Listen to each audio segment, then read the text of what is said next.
We can remove this.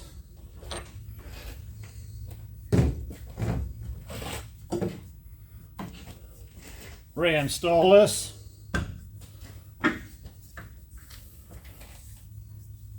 Cut our taper. So we'll have to extend our tool out.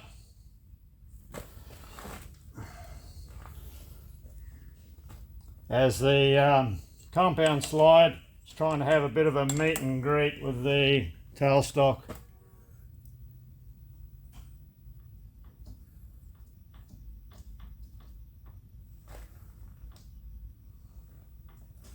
I have to actually come out a fair way.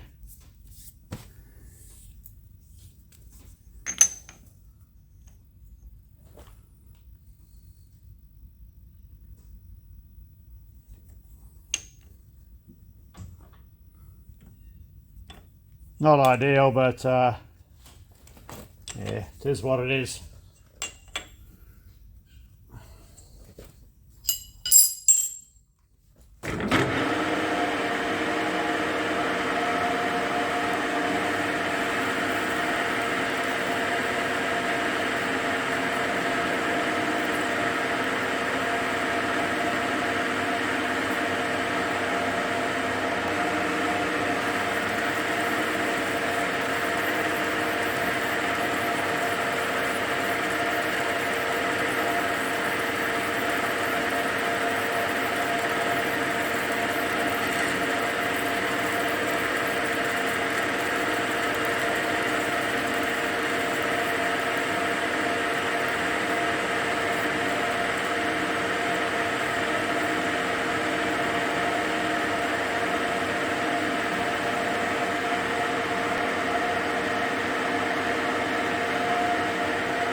Pretty gnarly stuff to get a good finish on. It's these bloody rings around it. Get this tailstock out of the way so I can clean up this area here.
Okay, this is our 50 taper one that we're cutting, so this will be the same as our 40 taper, so I'll bring you back when we're over at Olga for a test fit.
So we need to cut a thread inside the end of our part, and we need the thread to be M24 by 3mm pitch.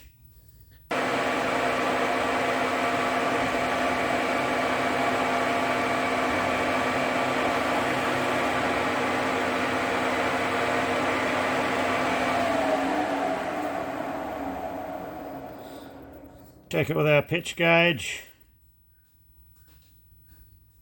We're looking good. Okay, let's carry on.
I don't think we're too far off being where we need to be.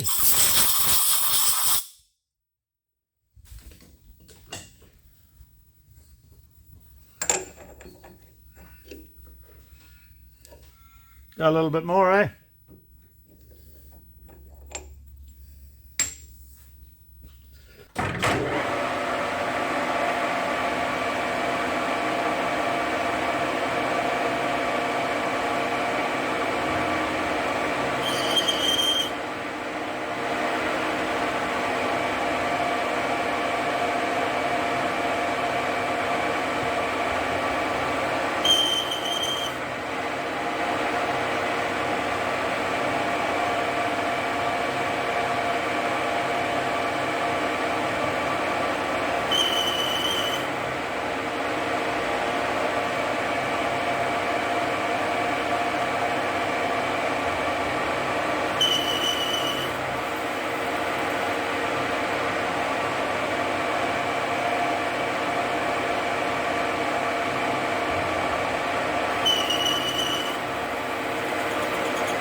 Probably needs a spring cut through that. That's just a little bit on the firm side.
That's what we want.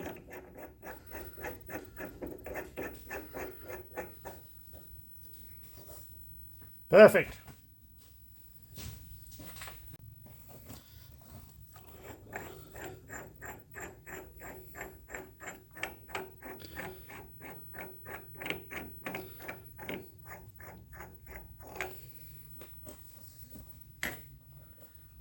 Thread came out okay.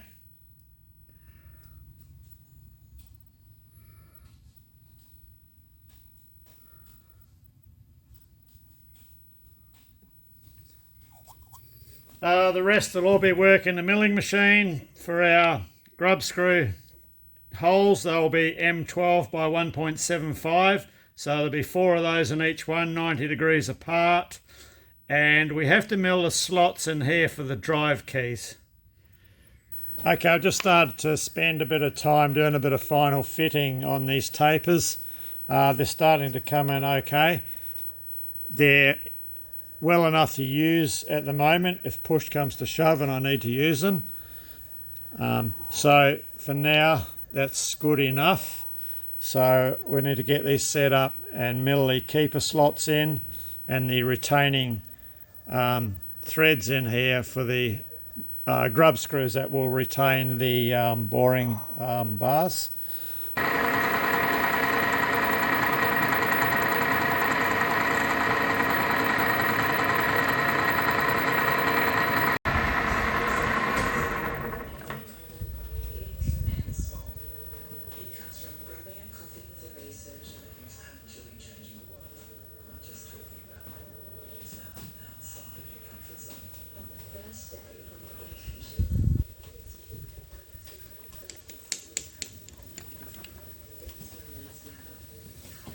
Yeah, well that was a bit unorthodox, edge finding off my tailstock. point here, but it'll get us close enough for what we need to do on here. I need to find an edge finder you can edge find large diameters with, something that the bit on the end is bigger than the stem. I don't know, I've never seen one. There must be around surely. So we'll get a cutter set up to do our slot. We've got 2 slots to do, 180 degrees apart. And they are for the quill keys. So we need a 1-inch slot, 1 inch long. As long as the sides are parallel about 1/2 inch, and then the radius of the cutter can take up the other inch. So we'll just see how this 1-inch cutter goes. Probably just sidestep it a little bit to give us the desired clearance that we want. Now bear in mind it's not the most rigid setup for doing it the way I'm doing it, but I've got the milling machine on a really low feed rate, 25 millimeters a minute, and the RPM we're only on, what are we on? We're on 400 RPM, and we'll use the coolness, so I think we should be alright with that combination, so we'll see what happens.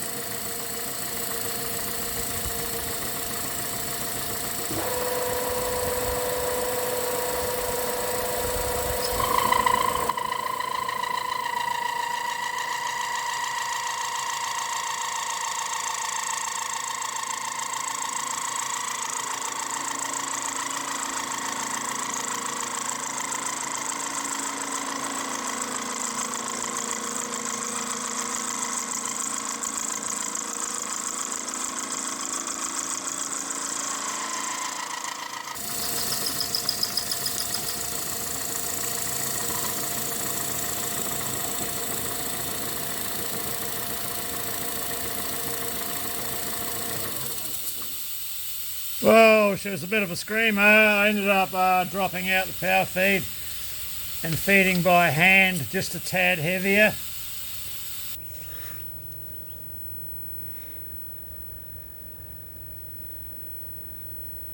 .6.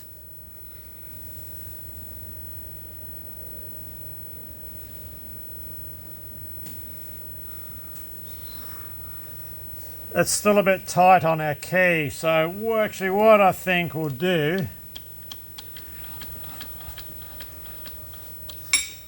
we'll roll around and we'll do the other side exactly the same.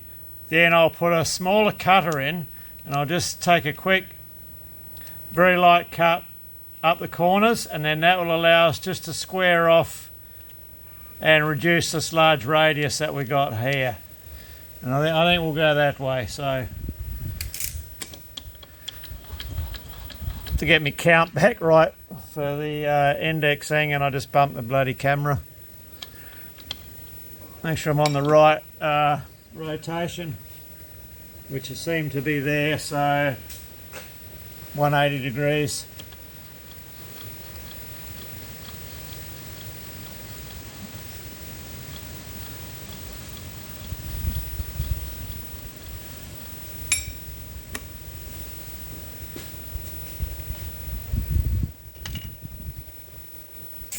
That saved a fair bit of time, that with that big cutter. Okay, I'm going to run it a tad slower this time.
So that second one went a lot better. Slowing the RPM down a bit is the same. It's the same as increasing your feed. So we've at least got some proper chips there now instead of this bloody alphabet dust, fairy dust there. I hate that stuff. It's like needles. So I'll just put a small cutter in there and we'll just reduce this radius and it'll give us a bit of extra clearance on the side. So with the smaller cutter in, just to clearance our edges and reduce this radius here, we're just going to come along until we touch off on this side here, and we'll take note of the dial position on there. That way, when we skip across to the other side, which will be our first side we do, so we're going to take 0.5 millimeters off that face. So when we're cutting down and when we're into the radius, we cut along, but then when we're traveling that way into the cutter, coming to meet up with this side, we're going to be in the middle of that radius. So we're not going to know the exact position where we should be finishing here, plus 0.5 millimeters. So taking note of our dial reading on our touch off here first gives us that location when we're coming across. That'll put us in the right spot then to walk the cutter out of the slot. So yeah, it's just across here, touch off, 0.5 off that side, come across around the back and then walk the cutter out, both sides.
Okay, I'll have a bit of a clean up and a look at that,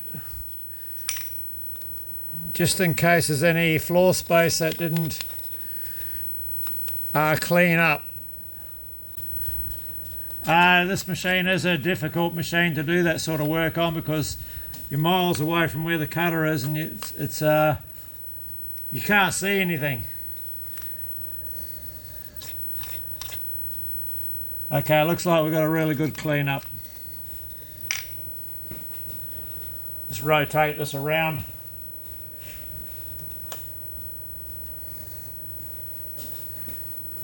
Like it's over there and I'm way over here.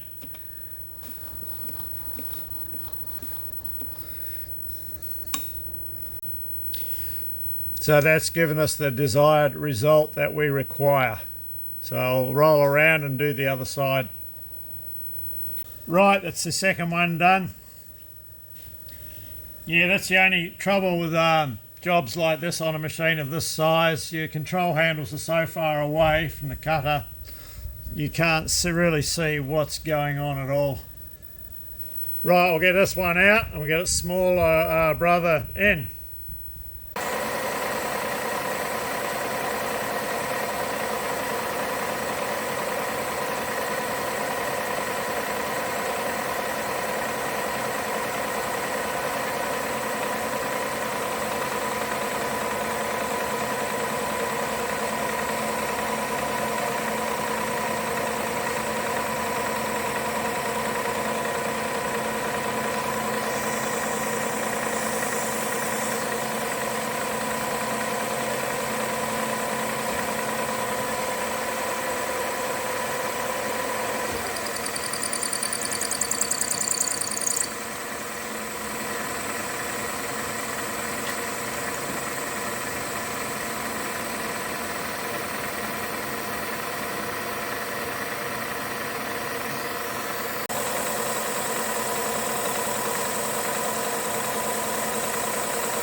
Right, we'll get this one out and cleaned up, and then we'll get set up for doing our grub screw holes. That's our pockets all completed for the drive keys.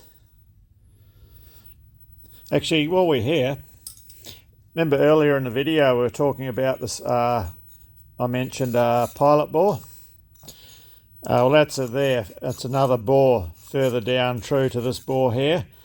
So the reason I did that was because our 2-inch bore here is relatively short. I could only bring it up to as far as here because I didn't want to start breaking through and weaken the holder. So if I have any problems with rigidity of a bar or anything like that, I can step the nut or the very end of it down and make it a close fit into this pilot bore. So, and if necessary, I can drill an extra, which I may do anyway, an extra M12 grub screw to support it. So yeah, that was the reason for the pilot bore.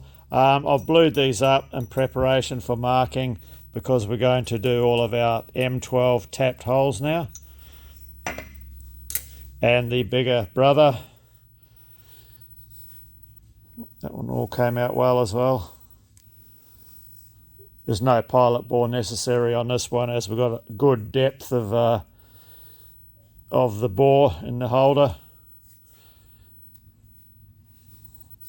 So let's get these holes marked out. So I've just blued up, and I'm just going to scribe a line across with a centre square.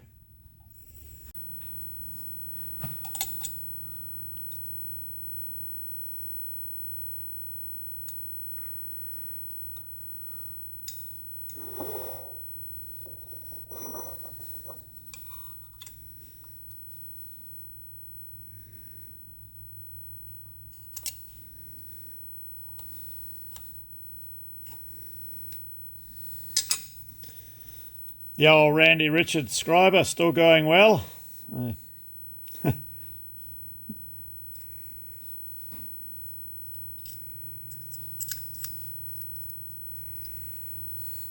Great little scribers, these. I don't know if he still makes them or not. Okay, so what the idea of these two lines I've scribed, when I set our part up in our V blocks, I'll run an engineer's square to make sure these lines are vertical. So then when we go to cross drill 90 degrees for our other two remaining holes, it's just a matter of rotating through, and this gives me a reference line then in the horizontal plane to make sure our sets of grub screws are 90 degrees apart. It's just a lot quicker and easier to do an operation like this in the Bridgeport using our V blocks than over here in Olga with the indexing head and using the quill. I just had one of those quick heart attack moments for a second there. I'm setting this job up. Yeah, well, this is pretty well the same setup as what we use when we're doing the bores in those pins for the cross holes. So I thought, oh yeah, just a matter of repositioning my V blocks, and our Y-axis is still centered. So I just sat the first one in and looked at it and thought, shit, that's off center. And then I thought, oh shit, I hope nothing's moved from when I last drilled the cross holes in the pins. So as you can see, if I bring our center pointed down, we're a fair bit away from center. Then the penny dropped. Oh, dummy. Because I had swung the ram around slightly to the right hand side just to balance out the weight that was on the table due to the length of those pins. So no, all's good. I'll just recenter. I'll just pick up on the bottom of the V, and that'll be close enough for our locking screws. But yeah, one of those moments. It happens.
And I forgot to press record when I was tapping the holes.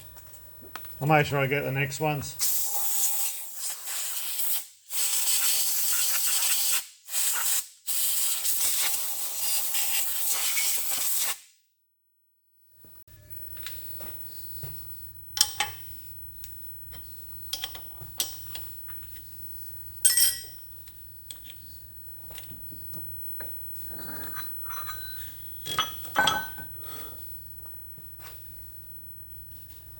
So we just rotate around 90 degrees and line up our scribe lines. I'll go and get something I can visually use for height. Or you can just use our scale for this and just measure up to our 2 scribe lines. So we're 37.5 and 37.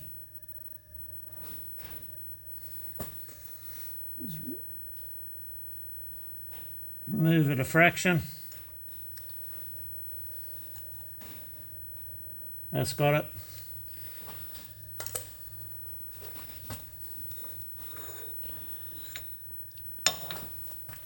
And just make sure we are up against our hard stop at the back here. And just a quick double check here to make sure nothing revolved around while we did that.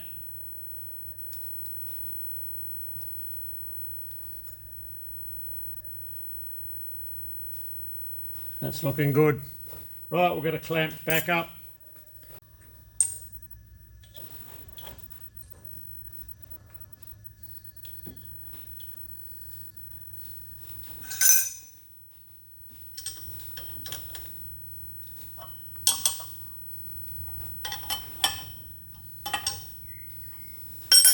Okay.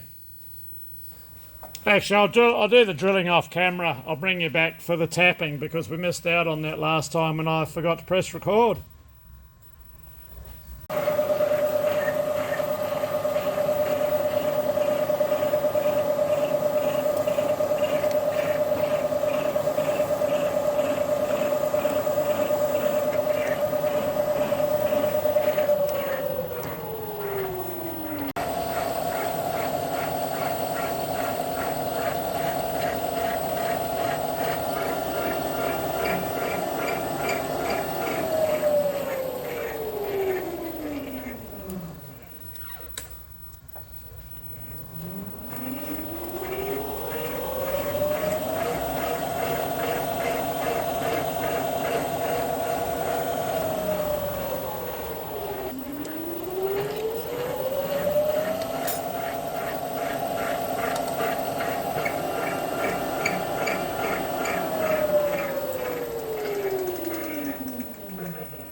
Okay, that's one down, one to go.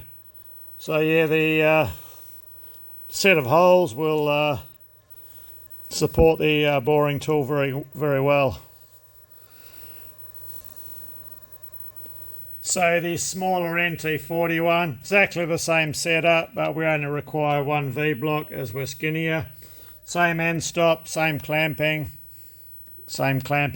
bar setup. So I'll drill and tap these ones off camera as it's going to be exactly the same as the ones that we just did on the 50 taper one. So before we get too engrossed on what we've just done here, I'll show you a very important piece of tooling that can come in handy in the workshop here in Australia.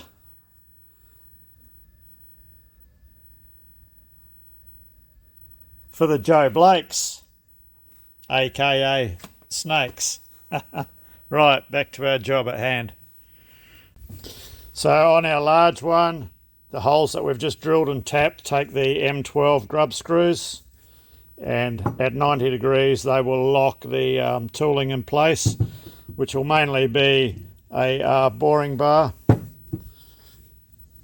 So that one's all finished, just about finished anyway. And our smaller one, I've actually run out of grub screws on one short. So same deal, has the two pairs at 90 degrees for the main bore, and that pilot bore has just a single at 90 degrees. And I had to clock the rear pilot bore one, so they would miss the drive slots. So I'm just doing a final a bit of fitting on our taper, see if we can get it a bit closer. So I've got it pulled up into the socket at the moment, so I'll release it. I don't have the drive keys in at the moment.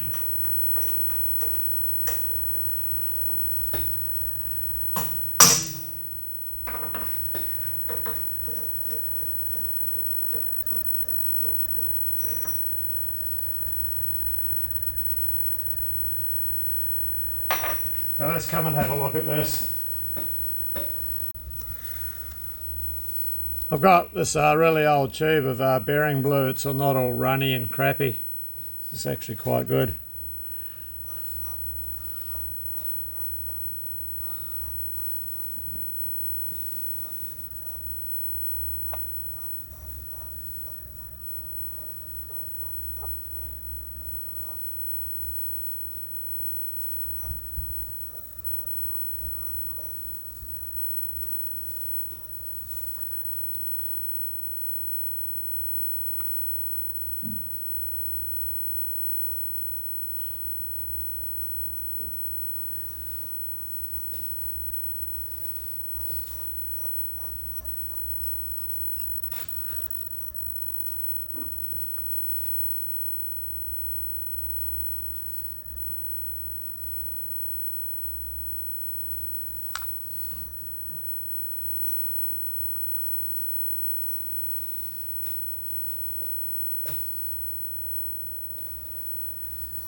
Got to get it even.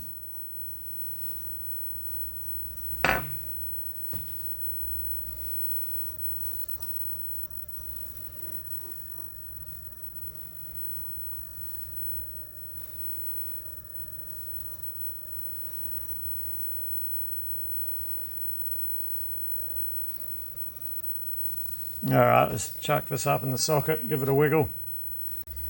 Oh, yeah, I forgot to press record then. Okay, so after we just ducked off and we just give this area a little polish, it was only a very small polish that we gave this.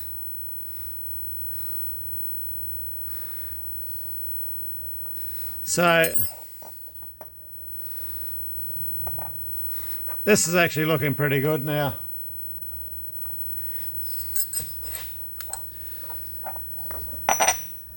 We are slightly heavier in that middle third.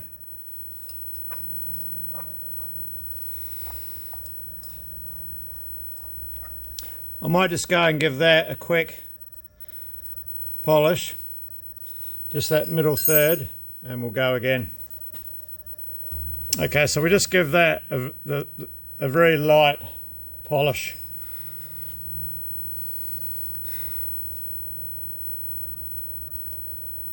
So I'll stick this back in without adding any more blue and just see if it picks up any of the existing blue up in the quill.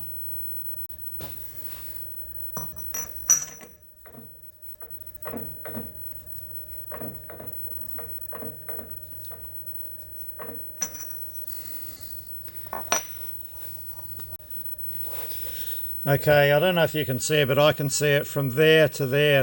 We've picked up that middle band.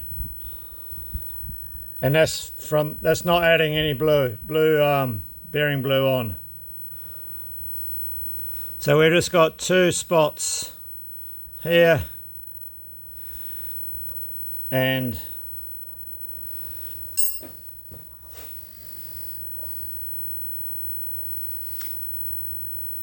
I suspect this bottom one is possibly just a fraction low, and I suspect this one here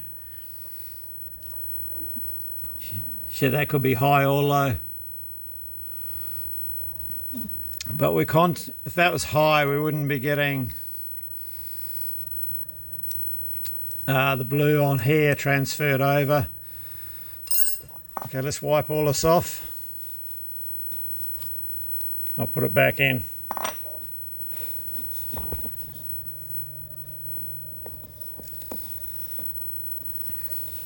Got to be careful how you read it, because sometimes you're reading what's been transferred as opposed to what's been actually wiped off on a high spot.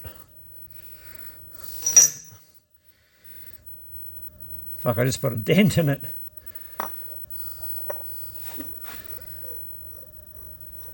Okay, I can see that high spot. It was a high spot. You can see it just there, that shiny band. I'm just going to give that there a touch with the emery. I'm taking this over to my little lathe and just using fine emery just to touch off these high spots. So I'll go and do that one and touch up my dent. Okay, that's that little band that I just touched up, and I used a little needle file and a tad of fine emery, and that's where I just touched up the dent I put in with a needle file. So I'll slam this back up in the quill. Well, I'm not going to slam it because I don't want to dent it. You know, for the absolute minuscule amount of blue that we've got on this thing,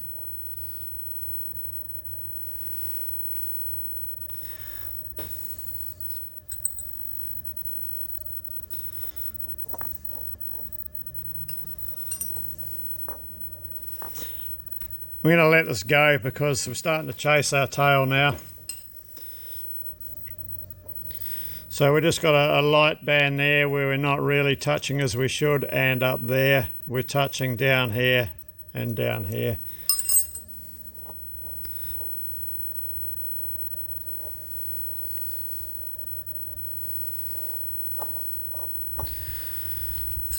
We're still quite shiny here, but that could be because we're under, and our two places where we put the two blue bits down 180 apart are covered.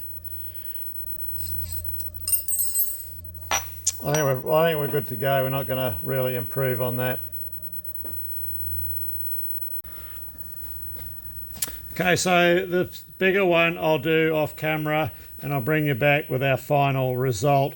Just bear in mind, you know, when you're bluing tapers, you don't want to see any more blue on than what we've used on here, because you ain't going to get the right reading at all. You're going to be miles away. I could machine a taper that's 2 degrees out and put a heap of blue on it and show you on camera a perfect 100% contact result, you know, but it's not how you do it. It's just the tiniest bits and being able to read what's high, what's low. So yeah, we're going to let this one go. This will bed in fine.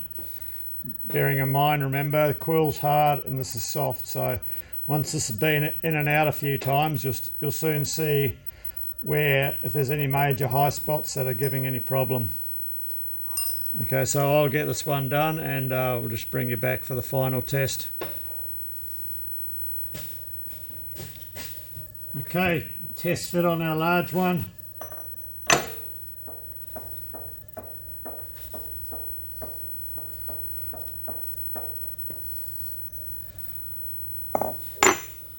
Oh, and I'm liking that.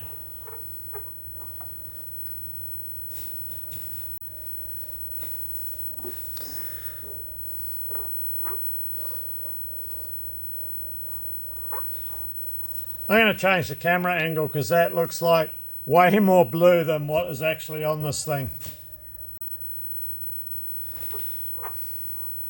Okay, well, that's looking pretty good.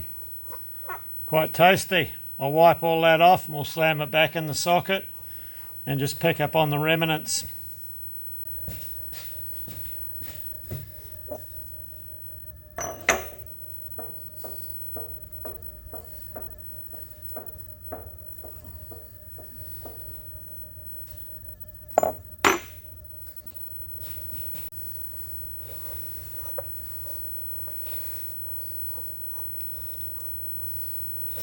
I'll tell you what, yeah, that camera, from what I'm looking at and then looking through the lens on the phone, on the camera, like there's bugger all blue over this from what I see, but yeah, it's a different story when you, probably because even when I hold it like that, I can't see any when I hold it like that.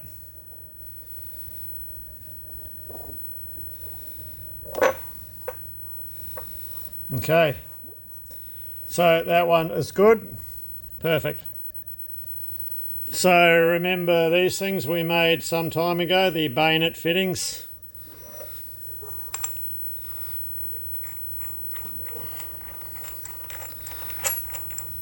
So they'll go into there, that nut will get locked down. So we should be able to hook on to the other end of the bayonet, which is there, suck it in.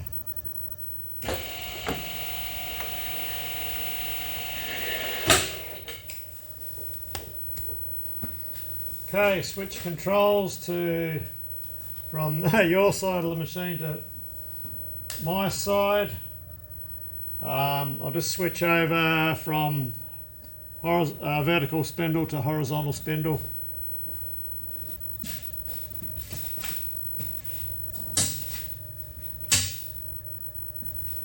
There's a couple of big switches on the back of the control panel.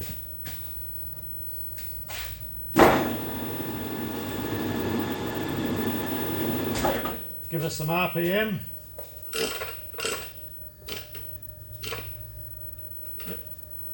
That's on 500.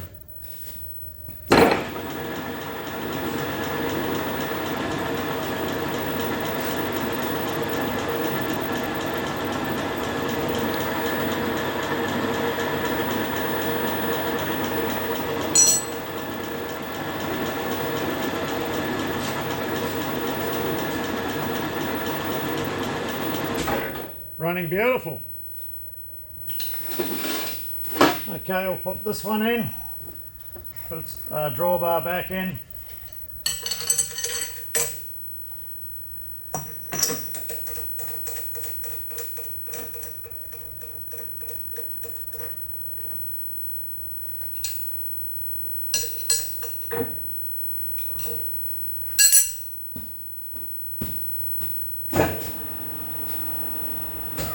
Let's bring the RPM up a bit.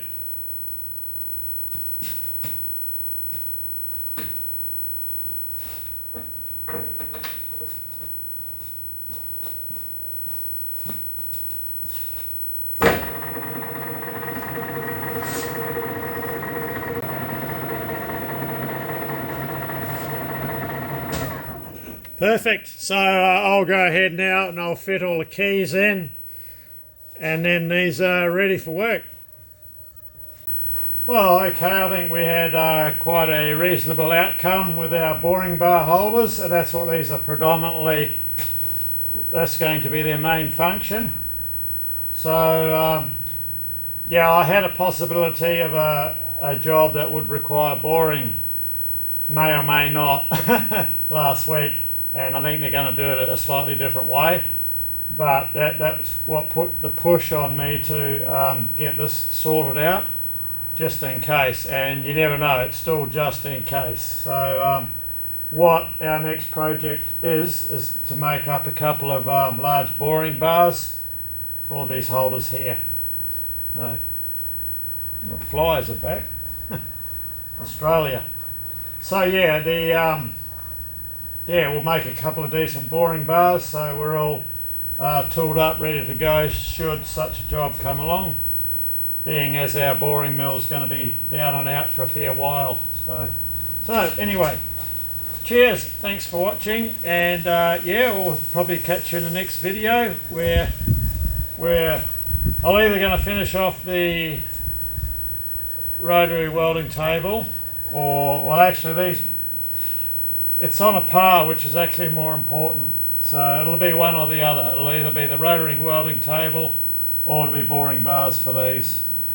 Probably maybe boring bars for these.